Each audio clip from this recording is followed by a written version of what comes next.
Eu vou fazer algumas considerações sobre a primeira epístola do apóstolo Paulo a Timóteo.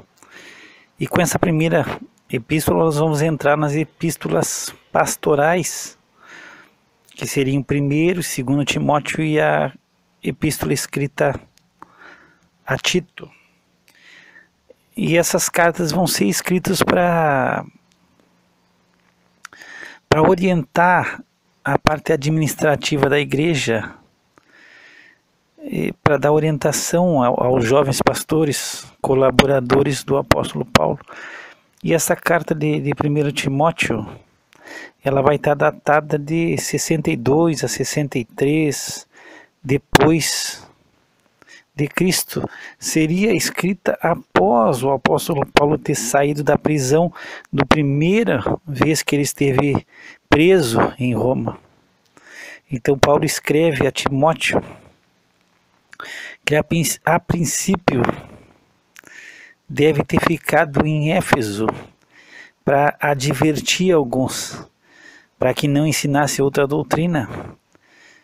E aí ele vai fazer recomendações, não se dê a fábulas, genealogias intermináveis, que mais produzem questões do que edificação.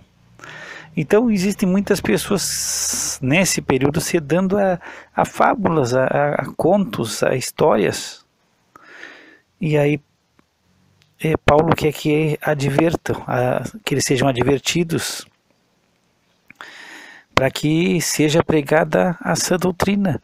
E aí ele vai mostrar para Timóteo o fim do mandamento. E o fim do mandamento é o amor. E esse amor vai ser de um coração puro, de uma boa consciência e de uma fé não fingida. Então, o fim do mandamento é o amor. Paulo já havia escrito aos romanos, e ele vai explicar aos romanos que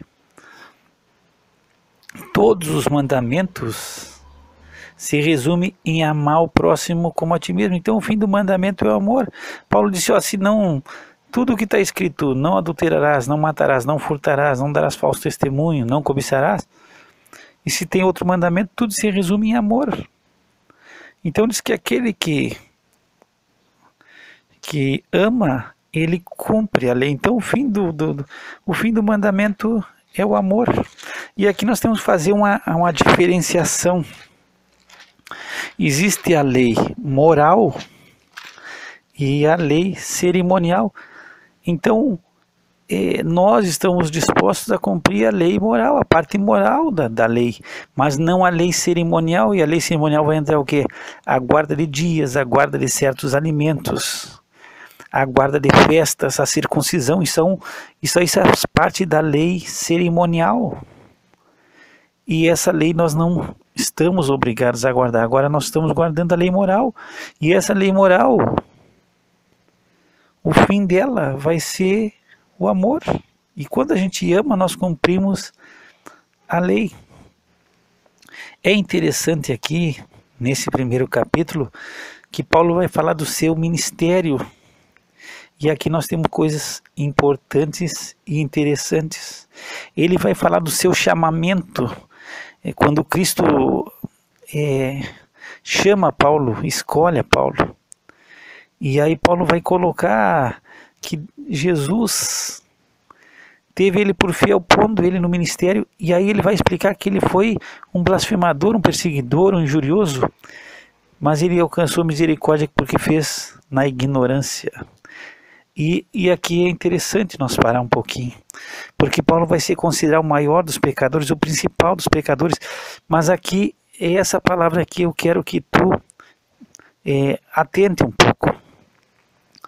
Eu fiz por ignorância. Então, existem muitas coisas que nós fizemos, e nós não fizemos por astúcia ou deliberadamente, mas por ignorância. Então, às vezes nós falamos alguma coisa, não é para machucar, não é por ignorância, ou até abraçamos uma certa religião que é falsa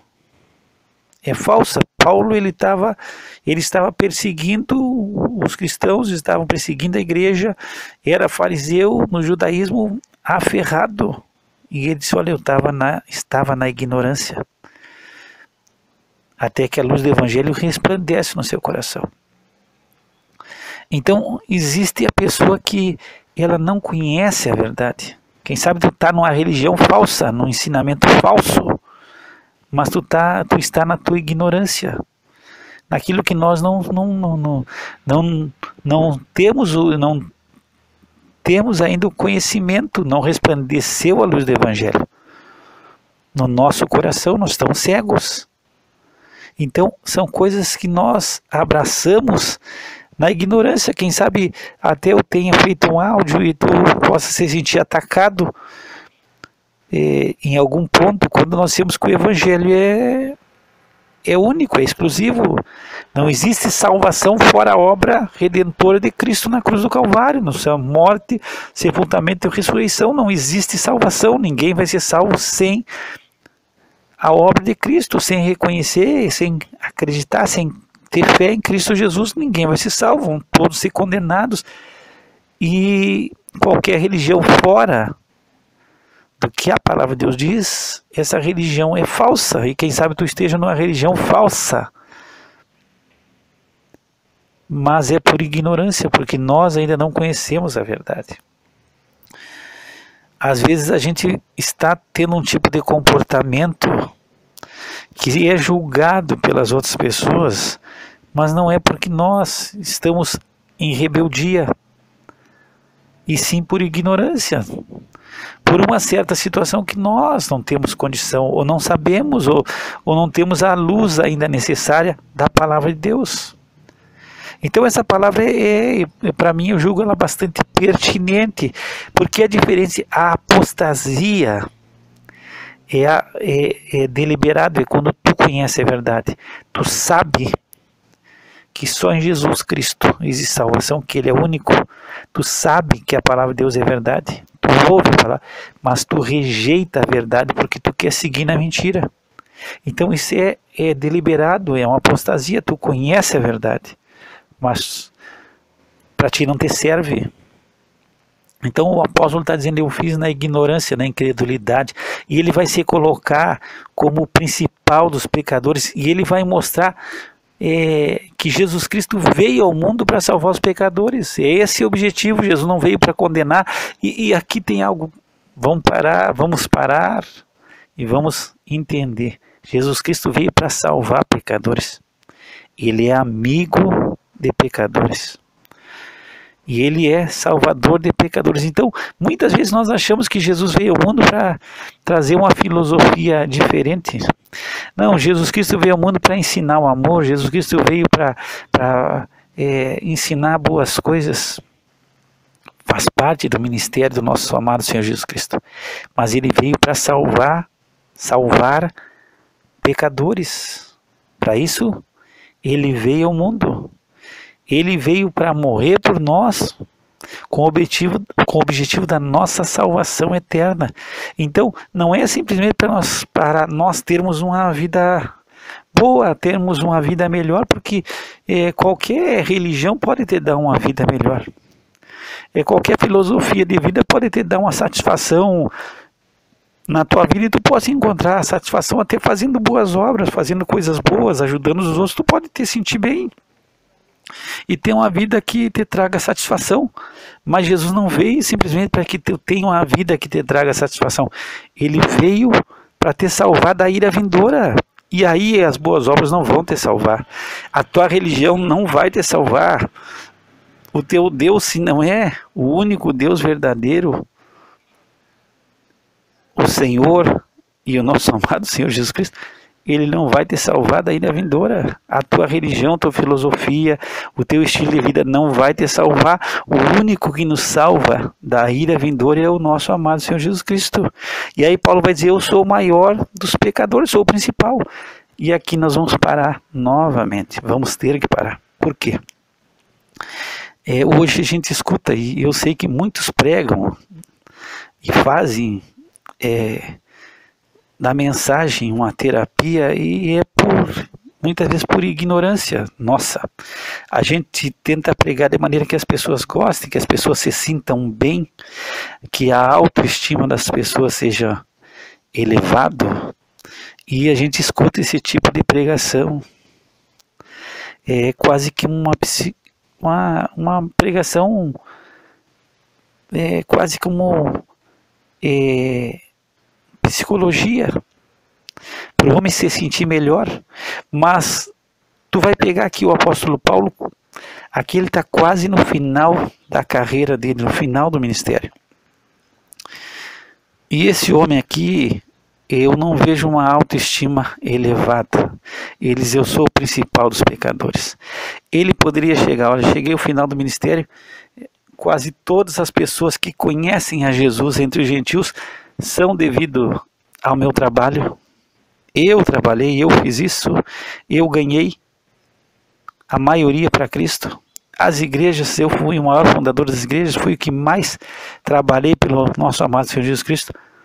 E ele poderia ter uma autoestima elevada, olhar para ele mesmo e dizer, olha, tu é bom, te olha no espelho e diz de manhã sempre, te acorda, olha para o espelho e diz, tu é bom, tu consegue, existe poder em ti. Podia dizer, tu é filho do rei, e dizer umas coisas dessas que ensinam hoje a dizer, confia em ti mesmo, tu vai conseguir, tu é um vencedor, tu é isso, tu é aquilo. Diz para ti umas quantas vezes, mas ele não faz, ele diz, eu sou o principal pecador. Tem uma hora que ele escreve aos Romanos que ele começa a contar a vida dele assim, miserável homem que sou, quem me livrará do corpo dessa morte? Eu anotei aqui, tem outra hora que ele diz que ele nem apóstolo ele se anima a se chamar, porque ele perseguiu a igreja. Ele disse, nem sou digno de ser chamado apóstolo, porque eu fui perseguidor da igreja.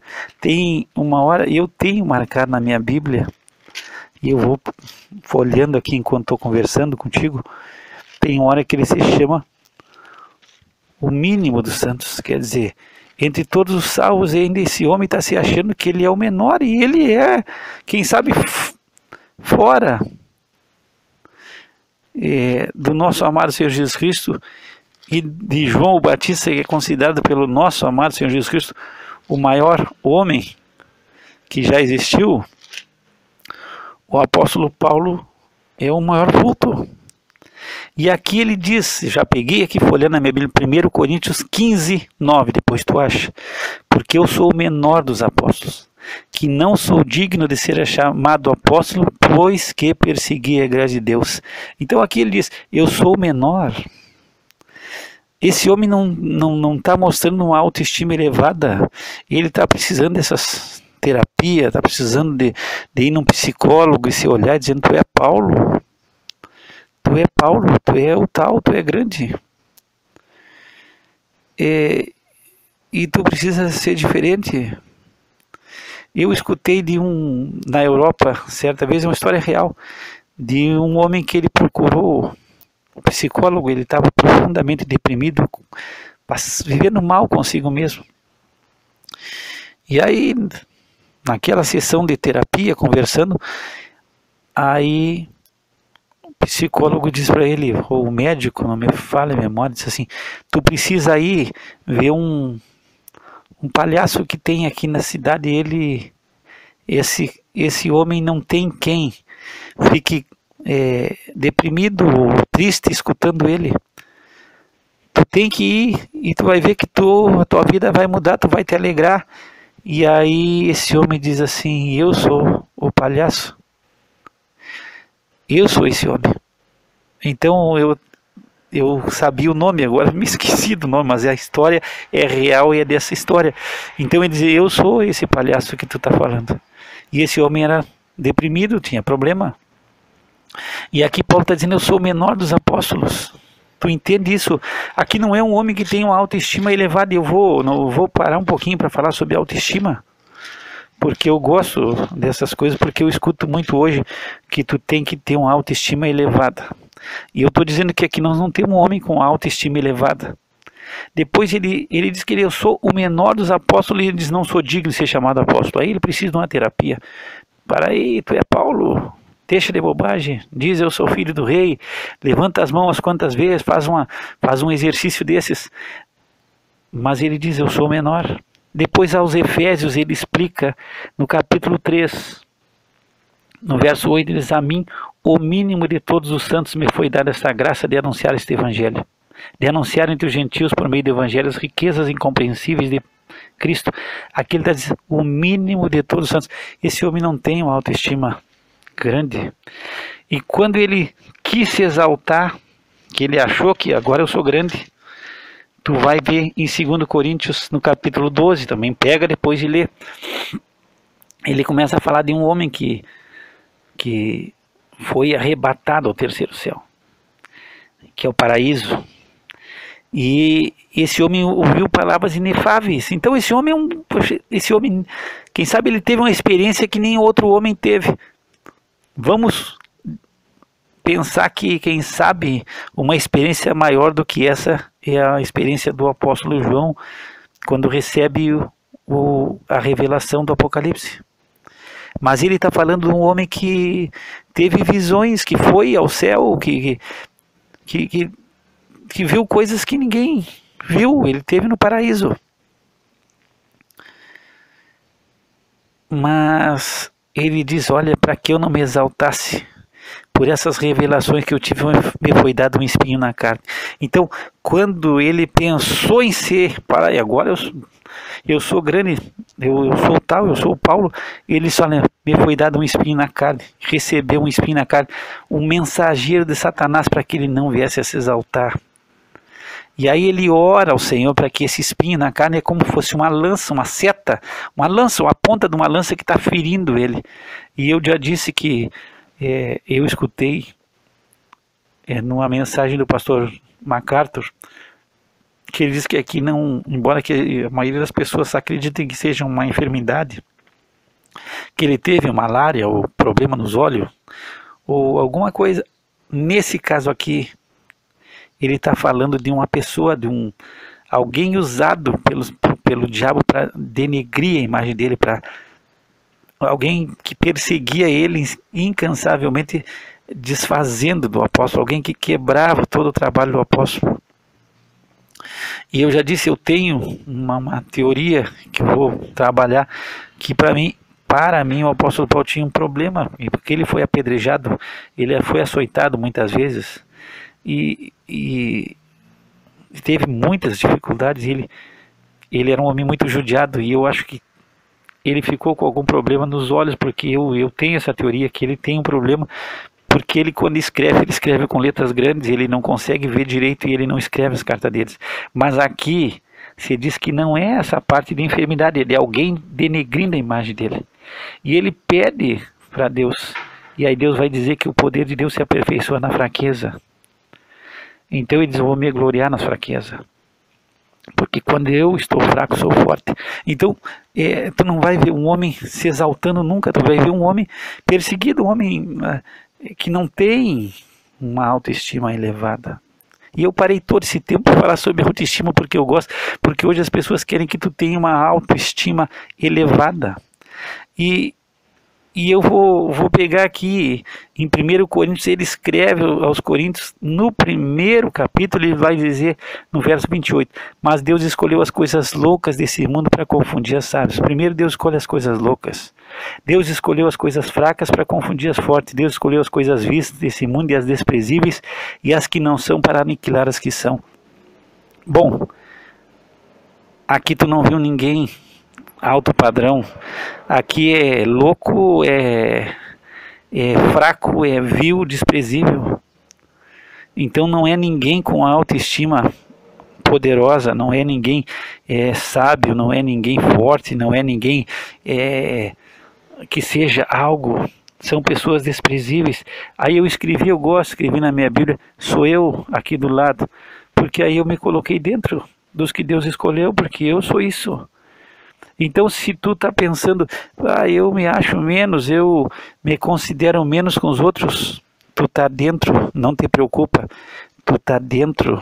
Se tu não tem uma autoestima elevada e tu te considera menos que os outros, não esquenta a cabeça, tu está dentro da palavra. Quem está errado são os outros e tu está dentro do reino. Por quê? Filipenses, anota na tua Bíblia aí. Marca na tua Bíblia quando tu pensar, eu tenho autoestima fraca, eu acho que os outros são melhores do que eu. Aí tu anota na tua Bíblia, anota aí na tua Bíblia, tu está dentro do reino. Filipenses 2:3, final do versículo, cada um considere os outros superiores a si mesmo. Tu entendeu? Cada um considere os outros superiores a si mesmo. Se tu está considerando que os outros são superiores a ti, tu está dentro da palavra, te regozija, te alegra. Quem está errado são os outros, quem está se considerando mais, quem está com a autoestima elevada e se acha mais que os outros, está errado. É esse que está equivocado. A Bíblia nos ensina a considerar os outros superiores a nós mesmos e nos colocar numa posição de humildade, de quebrantamento, de nada, de sentir as nossas misérias. Então, nós somos miseráveis, desprezíveis. Quando tu pega a carta do Senhor à igreja de Laodiceia, no Apocalipse 3, tu vai ver que a igreja dizia, estou rico, estou enriquecendo, não tenho falta de nada. Então isso é o que todo mundo quer, não, ó, estou bem. Olha para o espelho e diz, não me falta nada, eu tenho tudo. Tudo que eu preciso, eu possuo. Diga, olhando firmemente para o espelho e veja que no teu coração existe toda a fonte e que o universo está conspirando para o teu bem e diga coisas boas. Aí que o Senhor Jesus manda dizer para a igreja? Tu não sabe que tu é um pobre, cego, nu, miserável. Então essa é a nossa constituição. Não esquenta a cabeça, não vai para psicólogo, não vai nada se tu te sente menos que os outros. Te lembra uma coisa, te alegra, tu está dentro do reino. Se tu é um desgraçado, miserável, pobre, cego e nu, tu está dentro. E eu vou, nesse parênteses que eu vou abrir, eu vou pegar agora um homem, que a Bíblia diz que é um homem segundo o coração de Deus. Esse homem é Davi. Ele escreveu dos 150 salmos que nós temos, pelo menos 74 a 75 são dados de autoria de Davi. E tu vai ver um homem com autoestima baixa. O Salmo 6 aqui, no versículo 2, ele diz assim, tem misericórdia de mim porque sou fraco. Tem outros que ele diz, os meus inimigos são mais fortes do que eu. Ele está sempre em angústia, sempre em dificuldade. Tem hora que ele diz, porque eu não sou homem, eu sou verme. No 22, no Salmo 22, ele diz, mas eu sou verme e não homem, opróbrio dos homens, desprezado do povo. Olha o que esse homem pensa dele, eu sou um verme. Opróbrio é como se fosse uma maldição, opróbrio é uma coisa ruim, não é? Não pensa que opróbrio é uma coisa legal, não, opróbrio não é legal. Opróbrio é como se tu te sentisse assim uma maldição, um rejeitado. Não é legal. Então ele não se sente bem, ele tem uma autoestima baixa. Mas esse homem que tem essa autoestima baixa, que se sente um miserável, ele é um homem segundo o coração de Deus. É esse homem que Deus quer. Então se tu tem uma autoestima baixa, não te preocupa, não paga para ninguém levantar a tua autoestima. Não espere que na igreja venha mensagens de terapia para que tu te sinta melhor. Pega o livro de Salmos e começa a olhar o que Davi escreveu de si mesmo e tu vai dizer, poxa, aqui não está um homem que tem uma autoestima alta. Porque ele sempre vai dizer, tu é o meu refúgio, tu é a minha força, eu não tenho força. Os meus inimigos são mais fortes do que eu. E aqui eu vou pegar duas passagenzinhas pequena dele, quando ele inicia.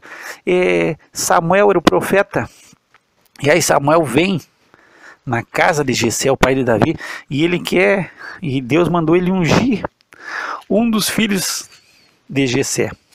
Jessé santifica todos os filhos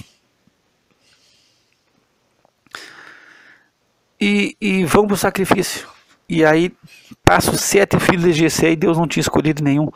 E aí Samuel pergunta para Jessé, tu não tem nenhum outro filho? Eles têm o menor, ele está lá apacentando as ovelhas. Então ele nem foi escolhido, nem foi chamado para a festa.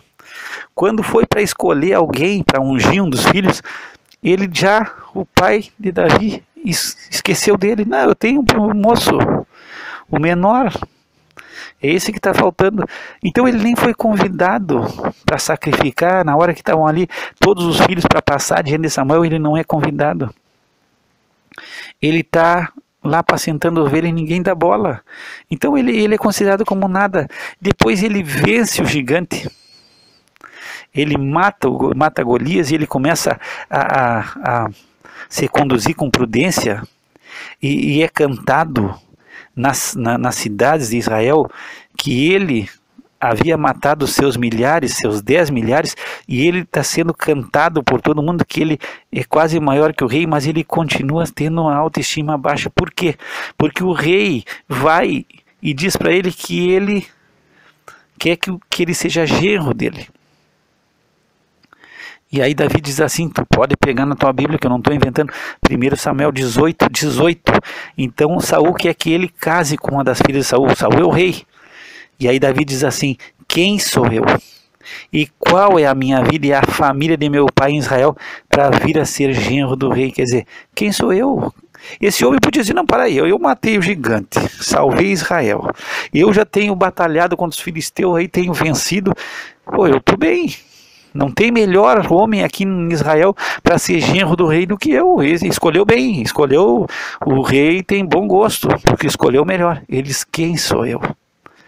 Qual é a minha vida? E a família de meu pai em Israel para vir ser genro do rei. E aí depois o rei, ele incita os servos, não tem que falar para Davi para ser meu genro. E aí tu vai ver no 23, Davi diz assim, ó, parece-vos pouco aos vossos olhos ser genro do rei, sendo eu homem pobre e desprezível.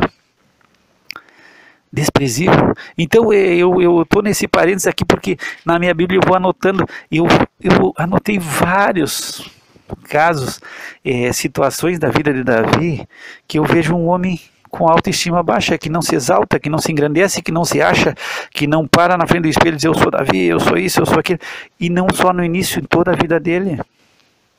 E eu ainda espero poder fazer vários áudios sobre autoestima, porque muitas vezes hoje as pessoas sofrem porque têm uma autoestima baixa e se acham indignas. E aqui tu vai ver um Davi dizendo, eu sou desprezível. E ele vai se colocar numa posição de indigno. E se tu está se sentindo indigno pela tua autoestima, eu quero te dizer, te alegra, regozija-te, porque tu está dentro. Não te preocupa se tu não te acha melhor que os outros. É bíblico considerar os outros superiores a ti mesmo. Então tu não tem problema nenhum. Quem está errado são os outros. Bom, nesse capítulo 2, tem muitas coisas que são bastante interessantes. Primeiro, o dever do cristão de orar por todos os homens é bíblico. Então aqui o apóstolo Paulo vai orientar que se ore por todos os homens e pelos reis e por todos os que estão em eminência, para que a gente tenha uma vida quieta e sossegada, porque isso é bom, agradável diante de Deus, nosso Salvador, que quer que todos os homens sejam salvos e venham ao conhecimento da verdade. Então nós vamos parar aqui. Primeiro, se ora por todos os homens e se ora pelas autoridades, pelos reis, seria o presidente, pelos governadores, porque isso é bom, agradável diante de Deus. Então, nós estamos, hoje é 26 de outubro, nós estamos ainda numa época de política. Quem sabe quando esse áudio for escutado já passou, já o presidente da República. Mas independente do que se faz, uns puxam para um lado, outros puxam para o outro. Independente que ganhe o que eu gosto ou o que eu não gosto, obrigação minha orar por aquele que Deus colocar como autoridade do país. Isso aí se eu não fizer, eu estou em desobediência. Ganhou o que eu não gosto, tenho que orar por ele. Orou o que eu queria que ganhou, o que eu queria que ganhasse, eu vou orar por ele. Ganhou o que eu não queria que ganhasse, eu vou seguir orando por ele, isso é a minha obrigação. E quando eu não faço isso, eu estou em desobediência. Eu estou desobedecendo a palavra de Deus. Então a gente vê há uma guerra hoje, por um e por outro, uns aferrados com um, aferrado com o outro. Mas independente de quem seja o presidente, gostando ou não gostando, o dever de toda a igreja é orar pelas autoridades. Então eu vou ter que orar pelo presidente, gostando ou não gostando dele. Tenho que orar para que Deus use ele de uma maneira que o nosso país seja abençoado. Depois diz que Deus quer que todos os homens sejam salvos e venham ao conhecimento da verdade. E Jesus é a verdade. Muitas vezes eu já coloquei, existe a nossa ignorância, nós não conhecemos a verdade, estamos sendo enganados. Paulo vai falar no capítulo 4 aqui de espíritos enganadores. O diabo é o pai do engano. Ele entra em cena nas escrituras, no início da criação, enganou Adão e Eva, e ele vai sair de cena enganando as nações para virem contra o nosso Deus. Então, o ministério dele é o engano. Então, muitas vezes nós estamos enganados, não é porque nós queremos errar, mas a gente está enganado em determinada religião, em determinada filosofia de vida. Estamos enganados e estamos crendo que é a verdade.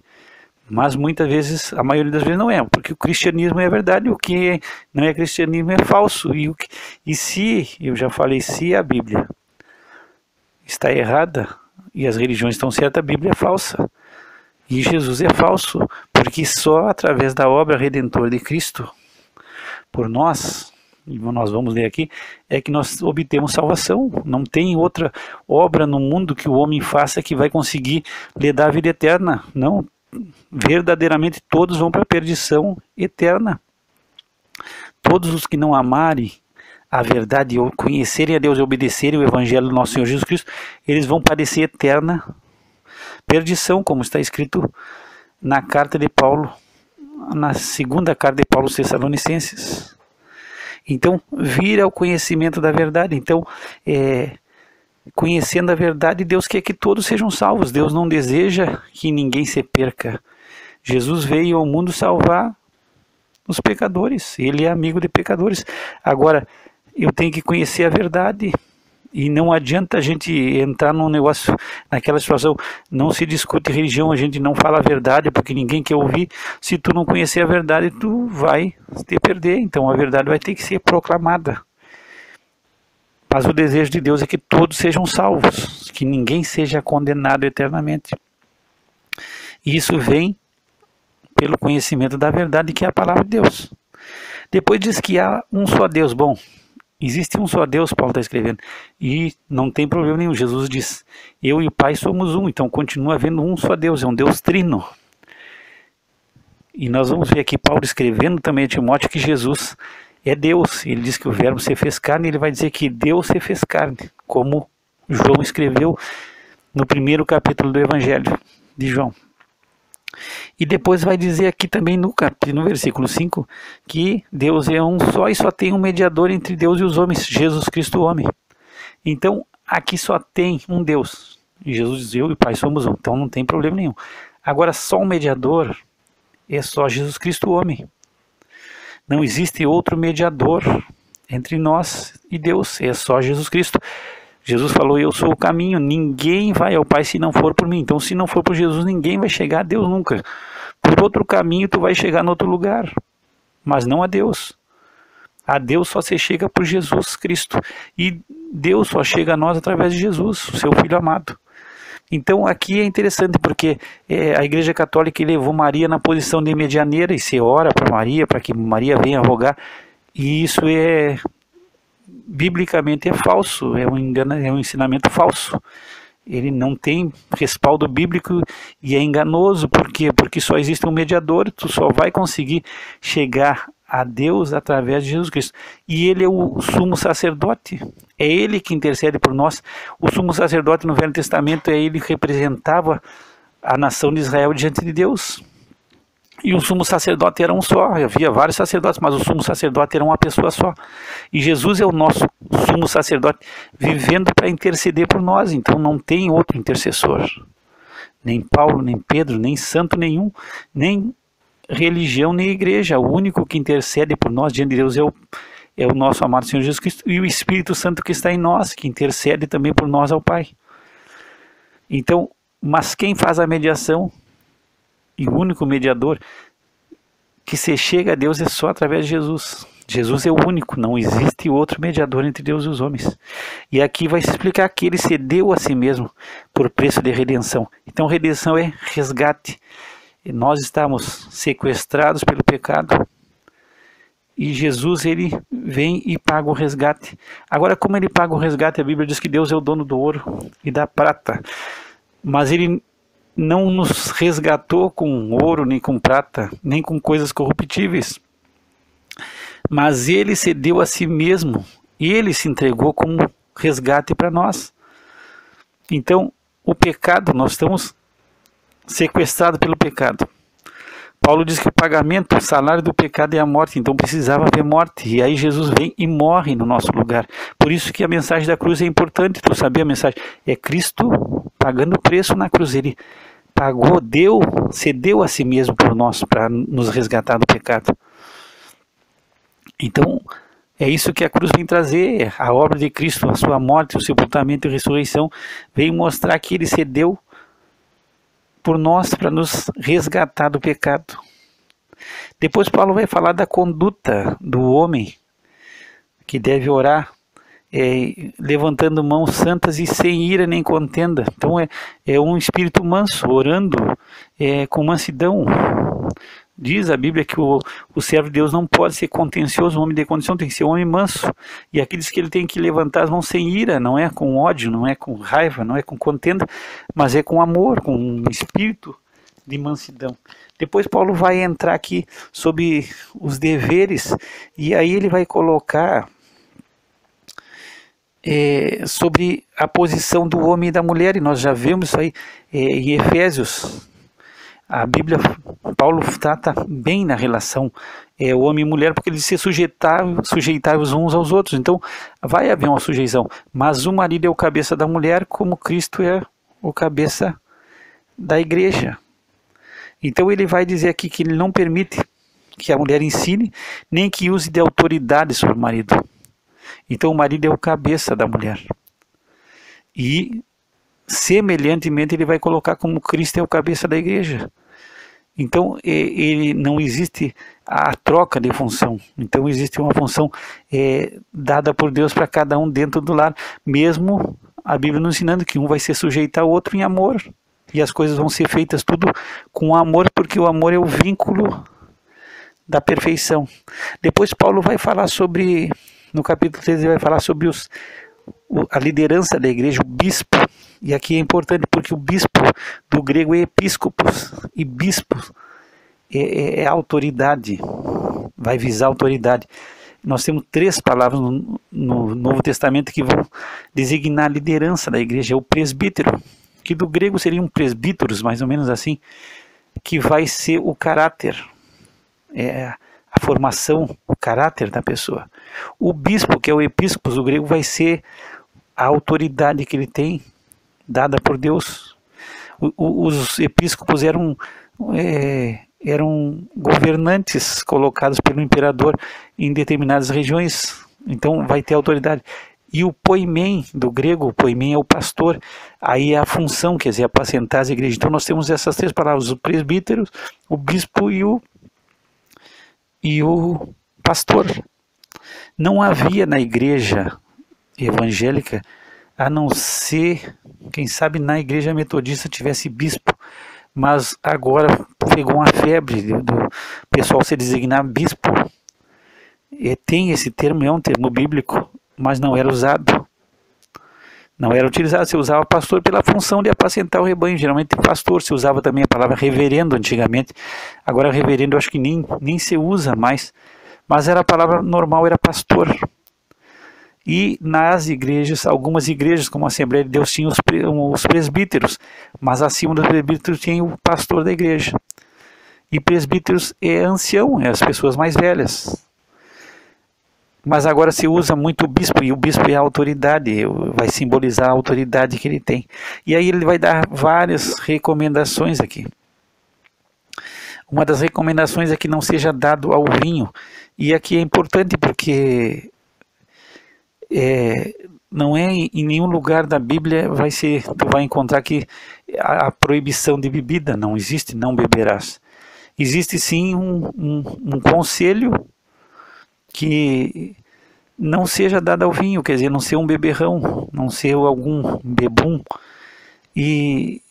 Mas nós herdamos de uma igreja que saiu da Europa dos puritanos e que veio para os Estados Unidos e que chega ao Brasil, o puritanismo, quer dizer, a igreja é abstênica, o cristão é abstênico, e isso é bom. Eu creio que é algo muito bom, que nós não vemos a participar de nada com álcool, porque assim tem muita gente que veio, que se converteu, que veio de uma vida de vício, de problema com bebida. Então nós herdamos essa herança, mas não é que a Bíblia tenha essa determinação de não poder beber. Tanto que tu vai ver nas recomendações, para os diáconos é diferente já.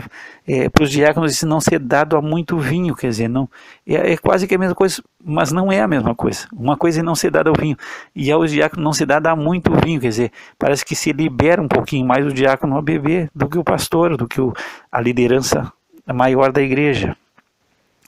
Mas o que é importante aqui é que nós vivemos num contexto, numa igreja abstênica aqui no Brasil, por herança dos puritanos. Mas uma coisa que a gente tem que saber, não é pecado beber, não é isso. Mas bom é o homem não beber, melhor é não beber. E aí nós pegamos, hoje tem muitas vezes a cerveja sem álcool, aí alguns compram cerveja sem álcool. Mas o melhor, eu acredito, no meu parecer, que é melhor o cristão não beber nada, por causa do seu testemunho. Mas não é uma coisa que a Bíblia diga que é proibido e que é um pecado beber. Isso aí, se alguém disser, para mim, no meu parecer, está errado. Depois tem uma palavra nova aqui, que é neófito, no versículo 6, no capítulo 3. E essa palavra é interessante porque neo é novo, e fito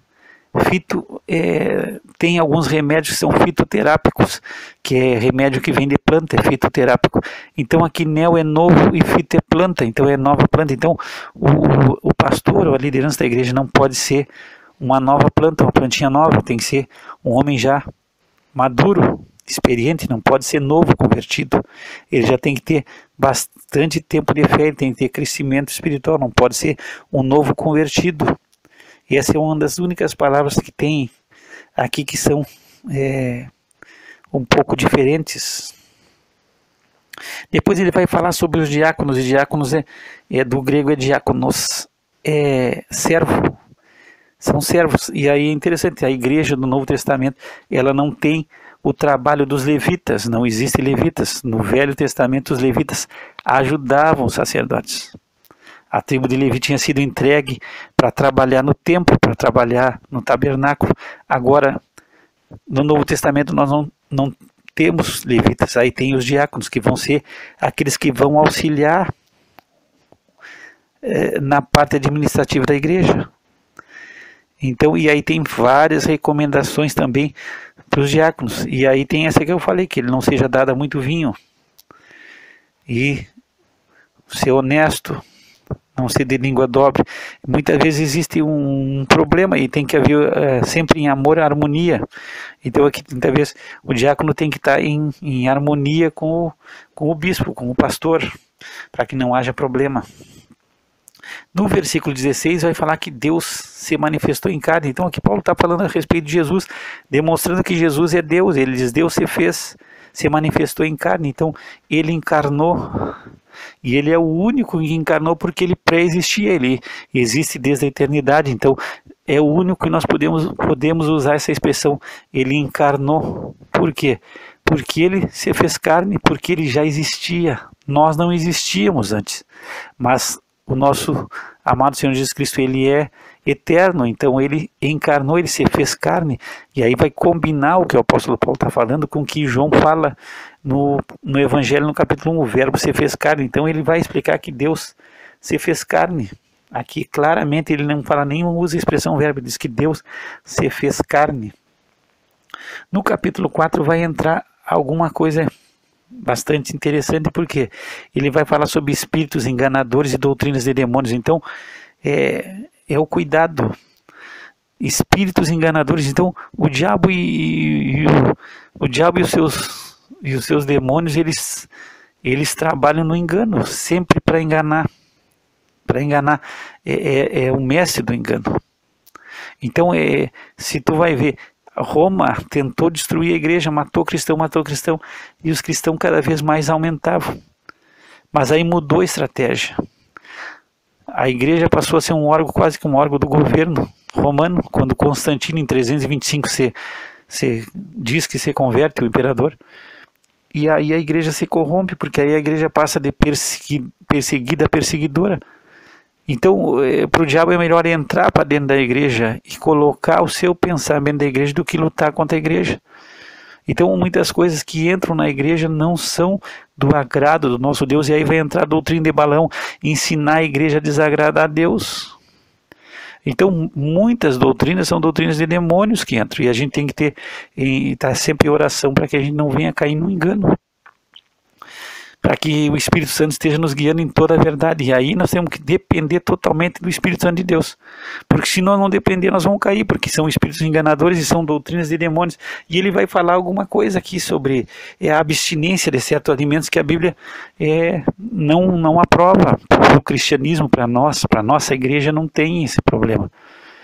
E diz que tudo pela oração e pela palavra santificada, e tudo que Deus fez foi bom. Então, vai ainda se colocar, e Paulo está brigando aqui com os judaizantes, com os judeus convertidos que queriam tornar o judaísmo forte dentro do cristianismo. Estão proibindo a abstinência, proibindo comer certos alimentos, como a lei cerimonial previa. Não pode comer carne disso, não pode comer carne de certo animal, como diz na lei. E aí Paulo está dizendo, não, isso aí não, está errado. Isso aí é doutrina, é engano, é doutrina de demônios. E até falando aqui sobre a proibição do casamento, e aqui é importante, porque nós temos o proibição do casamento, sempre houve, quando a gente cai em erro, achando que aquele que não casa, parece que ele é mais santo do que é casado. Não, isso não está, muitas vezes é totalmente ao contrário. Então, houve épocas na igreja que as pessoas se juntavam e se escondiam em monastérios, aí, parecendo que isso é santidade. E aí Paulo diz, vão proibir o casamento, isso é doutrina de demônios. Deus fez o homem e a mulher um para estar junto do outro. E diz, não é bom que o homem esteja só, diz a Bíblia. Não é bom que o homem esteja sozinho. Então, alguns vão proibir o casamento, como se assim, não ser casado é santidade, é pureza. Contam alguns que a Igreja Católica implantou a força ao padre não casar, dentro de uma ideia dessas de santidade, e foi pior. Mas eu já escutei que o padre não ser casado, porque se acontece qualquer coisa, a igreja não tem que sustentar ninguém, ele vive só para a igreja, e ele não tem nada. E se ele tivesse família, se viesse acontecer alguma coisa com o padre, a família tem que ser sustentada, porque aí tem esposa e tem filhos. Então, é para que ele não tenha ninguém como dependente dele, porque isso aí vai acarretar independência para a igreja. Então ele vai dizer que tudo recebido com ações de graça é santificado. Então não tem nada que não se aceite. No capítulo 5 ele vai falar sobre a parte do dever da igreja com as pessoas menos abastecidas. E aqui vai entrar naquela época as pessoas mais velhas, senhoras idosas que não tinham família para cuidar, que não tinham. Então a igreja ia sustentar. Porque hoje nós temos a aposentadoria, na época de Paulo não tem, e em alguns lugares no mundo também não vai ter. Mas Paulo fala algo pesado aqui, porque ele diz assim, que se uma pessoa que é idosa tem filhos e netos que pode sustentar, eles têm que abraçar o pai e a mãe e tem que sustentar. Porque diz que aquele que não cuida dos seus, ele nega a fé e é pior ele é pior que o infiel. Então, deve haver um cuidado dos filhos com os pais. Tem que haver um cuidado.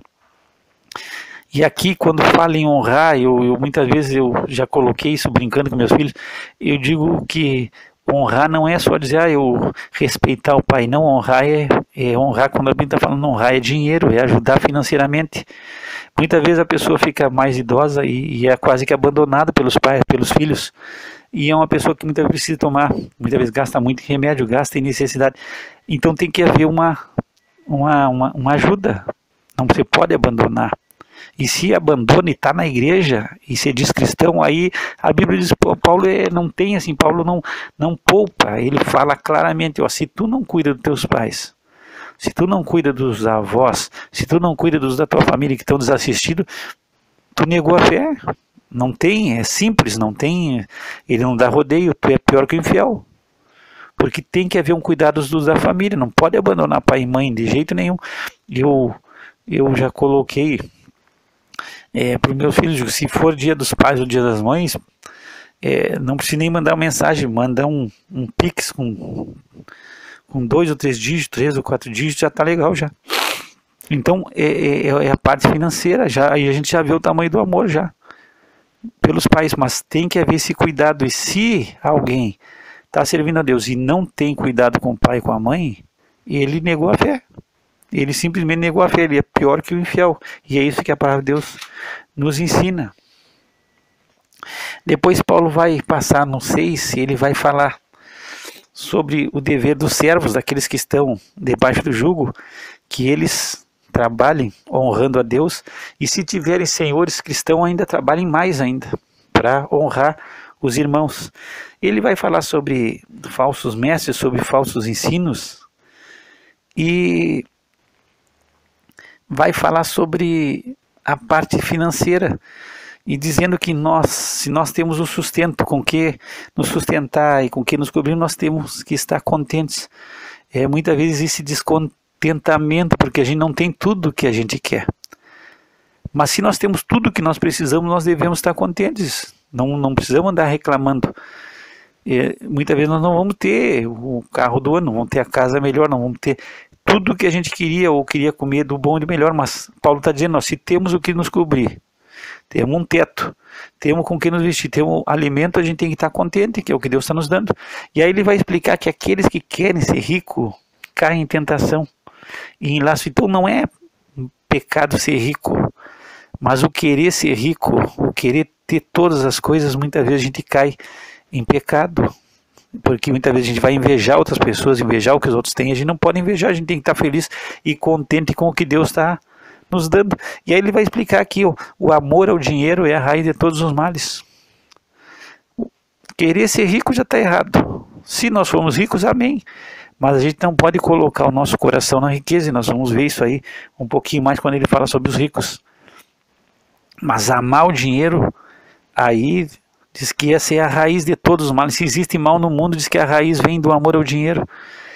O dinheiro é um bom servo, mas é um péssimo senhor. Quando a gente quer começar a colocar o dinheiro no trono e servir o dinheiro vai nos fazer muito mal. Agora a gente pode usar, se a gente está querendo ter dinheiro para servir, para ajudar, para usar para a glória de Deus, isso é uma bênção. Agora, quando a gente quer simplesmente para ter o dinheiro, para ter um dinheiro como um Deus, ele vai nos escravizar. Depois, e Paulo vai falar isso aí no final aqui, sobre os ricos, que os ricos não coloquem a sua esperança na incerteza das riquezas, mas no Deus vivo, que nos dá abundantemente todas as coisas. Então, não se pode colocar o coração na riqueza. Muitas vezes nós estamos buscando isso, buscando grandes coisas, querendo ter as coisas, e nós temos que ser. Então aqui Paulo está explicando, não é pecado ser rico, o pecado é colocar o coração na riqueza. O dinheiro não vai trazer felicidade nenhuma, não vai nos trazer um lugar no céu, embora que em algumas fases da igreja se comprou perdão de pecado, e dizem até que se vendia um terreno no céu, numa fase passada da igreja. Mas o dinheiro, por mais que se tenha dinheiro, nunca vai se conseguir a vida eterna através do dinheiro. Agora nós temos que colocar nossa esperança em Deus, que Deus vai nos dar todas as coisas que nós precisamos. Muitas vezes não é o que nós queremos, é o que nós necessitamos. Então, aqui termina essa epístola de 1 Timóteo. Paulo sempre exortando Timóteo a guardar o depósito que ele foi confiado. Então, recomendações, então são cartas pastorais, nós temos as 3 cartas pastorais, que é 1º e 2º Timóteo e Tito, são cartas pastorais que vão servir para ensinar a administração da igreja. Por isso que ele entrou no assunto dos diáconos, dos requisitos de um diácono, dos requisitos de um pastor para assumir a igreja, do procedimento da igreja, do procedimento do homem e da mulher, do procedimento do trabalhador. Então, são recomendações da parte administrativa da igreja que Paulo vai dar. Então, nós temos essas 3 cartas pastorais que Paulo escreve a Timóteo e a Tito. Pai, nós te damos graça pela tua palavra, que venha a ser de bênção na nossa vida e venha frutificar em nós através do nome santo de Jesus. Que o Senhor te abençoe e te guarde, que o Senhor faça resplandecer sobre ti o seu rosto. Tenha misericórdia de ti, que o Senhor levante o seu rosto sobre ti e te dê a paz. Graça e paz da parte de Deus nosso Pai e do Senhor Jesus Cristo.